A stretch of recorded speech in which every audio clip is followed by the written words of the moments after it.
Halo, selamat siang, selamat pagi, dan selamat malam untuk semuanya. Perkenalkan, nama saya Jonathan Jeff Junior Ruben dengan NIM 2304172. Pada kesempatan ini, saya akan mempresentasikan tugas analisis pemodelan 10 diagram UML. Artikel utama yang saya bedah berjudul Perancangan Sistem Informasi Penyewaan Alat Kesehatan PT XYZ berbasis web. Tujuan dari perancangan sistem di artikel ini adalah untuk mendigitalisasi proses sewa-menyewa alat medis yang harganya mencapai miliaran rupiah. Sistem ini dirancang agar pencatatan tidak lagi manual, meminimalisir hilangnya data, dan mempercepat alur transaksi dari rumah sakit ke pihak PT XYZ. Sesuai dengan instruksi tugas, saya itu harus menganalisis keberadaan dari 10 diagram UML yang ada.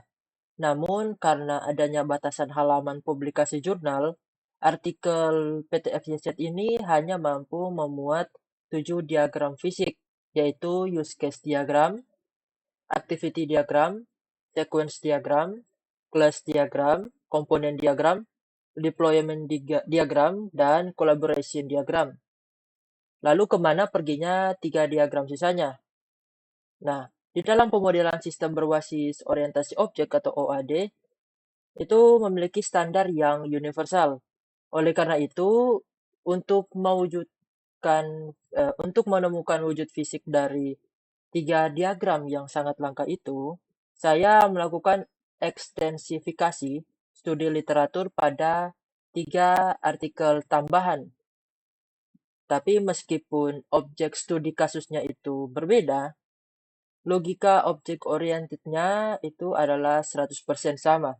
Baik, mari kita bedah mulai dari jurnal utama, yaitu Sistem Informasi Penyewaan Alat Kesehatan PT XYZ. Pertama, ada use case diagram. Use case diagram itu berfungsi untuk memodelkan kelakuan sistem dan mengetahui fungsi apa saja yang ada di dalamnya serta siapa saja aktor yang berhak menggunakannya. Nah, pada use case diagram ini kita melihat bahwa implementasinya itu memetakan 2 aktor utama, yaitu admin dari PT XYZ dan pelanggan, beserta hak interaksi mereka seperti melakukan pendaftaran, memesan sewa, hingga validasi pembayaran. Kedua, ada activity diagram. Diagram ini merupakan teknik yang mendeskripsikan logika prosedural, proses bisnis, dan aliran kerja atau workflow dari sebuah sistem. Dalam artikel ini, aliran kerja dipecah menjadi 3 gambar detail atau 3 diagram. Pada gambar pertama itu adalah aliran kerja dari sisi admin saat masuk ke halaman data sewa dan melakukan persetujuan approve pesanan. Kemudian kedua adalah aliran kerja pelanggan. Dimulai dari memilih produk di katalog, mengisi form sewa, hingga sistem memunculkan rincian tagihan. Kemudian pada diagram selanjutnya, melanjutkan aliran kerja pelanggan khusus untuk proses konfirmasi pembayaran tagihan sewa. Lalu kita masuk ke sequence diagram. Diagram ini berfungsi memberikan gambaran tahap demi tahap, termasuk kronologi atau urutan waktu pengiriman pesan antarmuka secara logis. Terdapat 3 gambar pada sequence diagram ini. Pertama, memodelkan urutan waktu saat pelanggan di halaman produk itu mengklik pilihan. Kemudian sistem itu beralih mengecek halaman jadwal dan mewujudkan halaman pembayaran. Gambar berikut itu adalah memodelkan garis waktu khusus untuk interaksi transaksi pembayaran pelanggan. Kemudian terakhir itu menunjukkan urutan waktu admin berinteraksi dengan dashboard dan mengeksekusi approve data ke dalam sistem. Kemudian pada artikel utama ini ada diagram komponen atau komponen diagram. Diagram ini digunakan untuk memperlihatkan organisasi serta keterkaitan dan ketergantungan di antara kumpulan komponen. Nah, pada diagram ini itu divisualisasikan struktur file pembangun aplikasi penyewaan ini yang memperhatikan bagaimana komponen modul data pelanggan, data produk, dan data pembayaran itu saling bergantung membentuk satu kesatuan sistem. Berikut ada kelas diagram.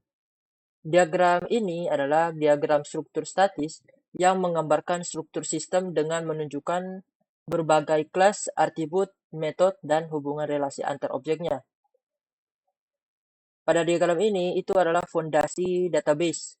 Terlihat pada rincian tabel penyusun sistem, seperti tabel admin, barang, pelanggan, dan transaksi secara komprehensif. Kemudian ada diagram deployment diagram.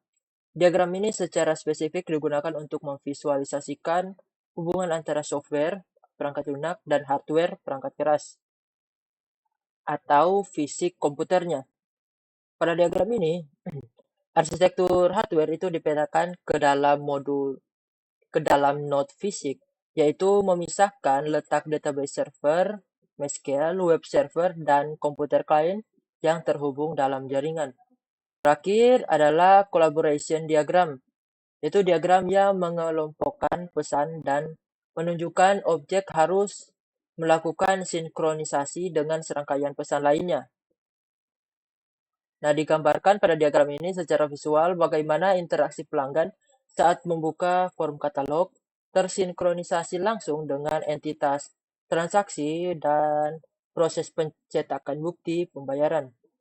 Nah, kemudian untuk 3 diagram tambahan lainnya, yaitu pertama ada state machine diagram atau diagram status.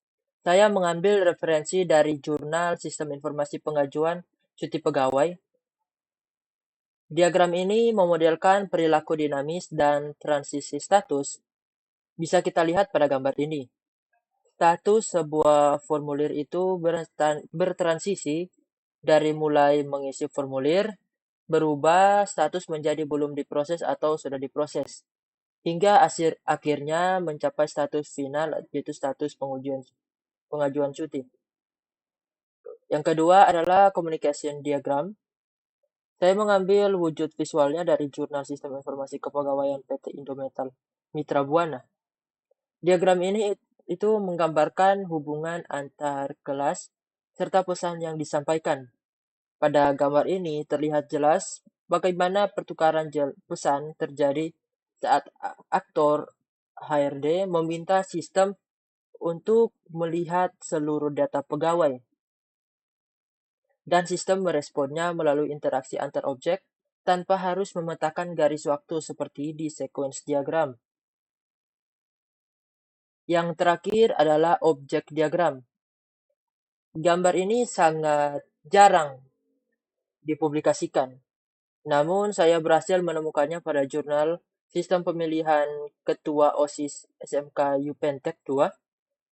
Pada diagram objek ini itu memberikan gambaran struktur model sistem dalam kurun waktu tertentu yang berisi instansiasi nilai nyata dari kelas diagram.